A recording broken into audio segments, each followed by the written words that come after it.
I have been dozy, she suddenly exclaimed, as if to change the subject. I forgot the biscuits. She struggled to her feet, but made her way to the kitchen with surprising speed.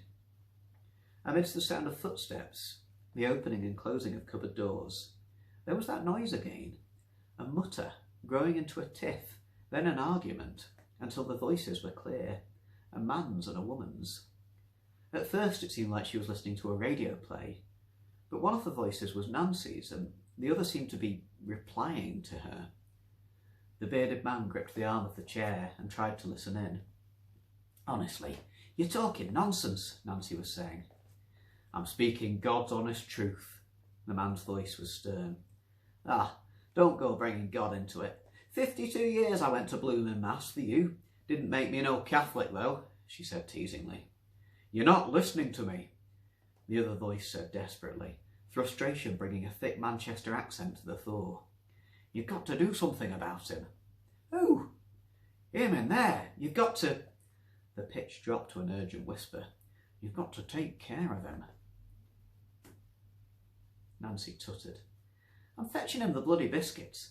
How much more hospitable do you want me to be? Shall I stick a jacket spud in the oven whilst I'm at it? She turned round and saw her bearded visitor in the kitchen doorway, watching her gesticulating wildly to the empty air. He noticed that the Archers was playing on the radio, which partly satisfied his curiosity. Of course, it hadn't been Nancy's voice he'd heard. It had been Betty Tucker bickering with Mike. But still, he had to ask. Meekly, and with much clearing of his throat, he said, Who were you talking to? I'm talking to Ernest, of course, she said matter-of-factly. And he seems to know all about you. She spoke with no hint of malice. From the tone of her voice, she might have been chiding a mischievous child, but her hand hovered over the cutlery drawer, and when she drew it out, she was holding a knife.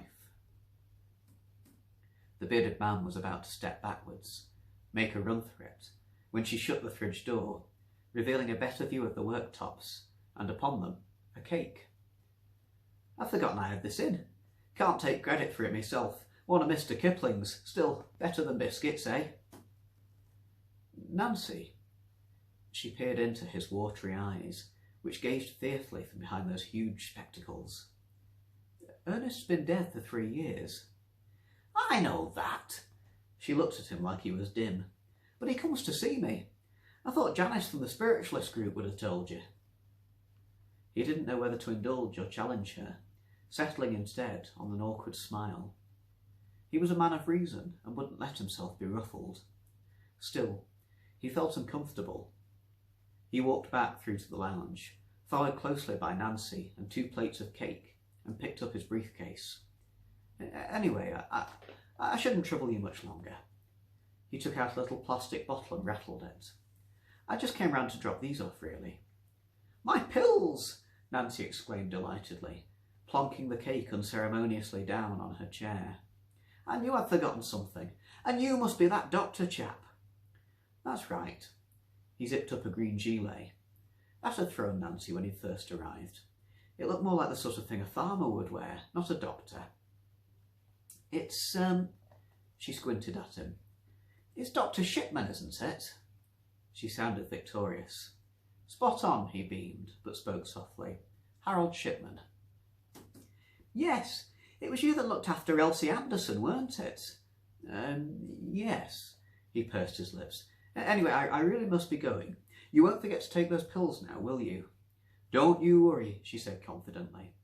I know I might be getting on a bit, but there's nowt wrong with the old noggin. She tapped her temple. Memory like an elephant I've got. Very good. He furrowed his brow.